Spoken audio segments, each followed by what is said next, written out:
নমস্কার বন্ধুরা, আমি ঝর্ণা সিম্পল রেসিপির আরেকটি নতুন ভিডিওতে সবাইকে স্বাগতম জানাই। কেমন আছেন সবাই? আশা করছি ভালো আছেন। এর আগে আমি শোল মাছের রসা রেসিপিটা শেয়ার করেছিলাম। আজকে আমি আপনাদের সাথে খুব সহজ পদ্ধতিতে শোল মাছের ভাপা রান্নার রেসিপিটা শেয়ার করব। চলুন তাহলে রেসিপিটা শুরু করি। শোল মাছের ভাপা বানানোর জন্য প্রথমে আমি একটা মশলার পেস্ট বানিয়ে নেব।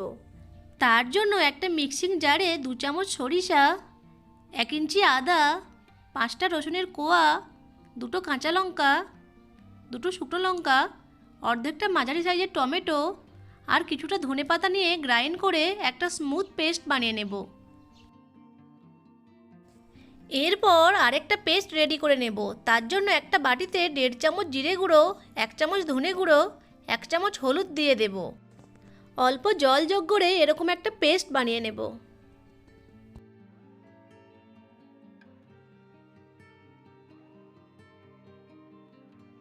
এখানে আমি 5 টুকরো শোল মাছের পিস নিয়েছি।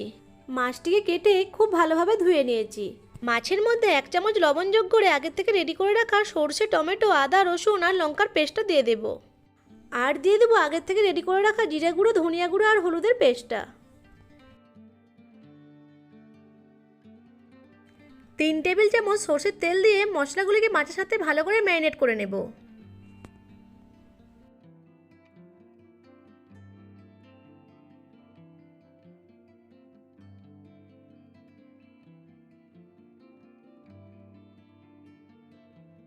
ম্যারিনেট করে 10 মিনিট রেস্টে রেখে দেব।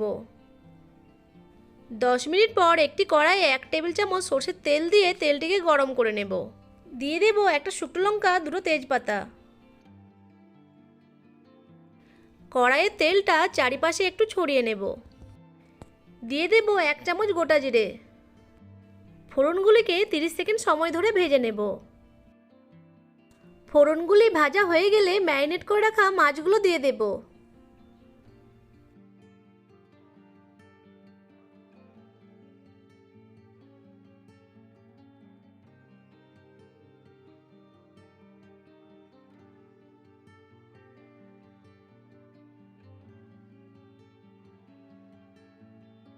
একটু নেড়েচেড়ে জল যোগ করে দেব।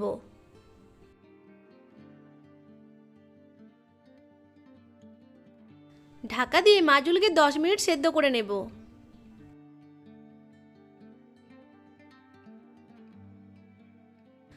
5 মিনিট পর ঢাকা খুলে মাছগুলিকে উল্টে দেব।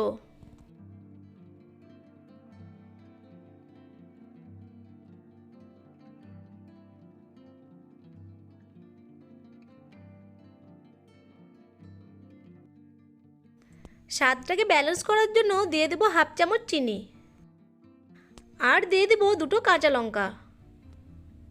আবারও ঢাকা দিয়ে 5 মিনিট সেদ্ধ করে নেব। মাছগুলো খুব ভালোভাবে সেদ্ধ হয়ে গেছে। এখন গ্যাসের ফ্লেমটিকে অফ করে দেব। তৈরি হয়ে গেল শোল মাছের ভাপা। এখন একটা প্লেটে সার্ভ করে দেব। আশা করছি আজকের রেসিপিটা আপনাদের কাছে ভালো লেগেছে।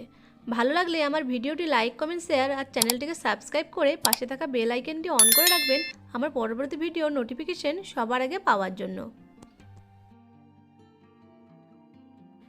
দেখুন মাছটি ভেতর থেকে খুব ভালোভাবে সেদ্ধ হয়ে গেছে।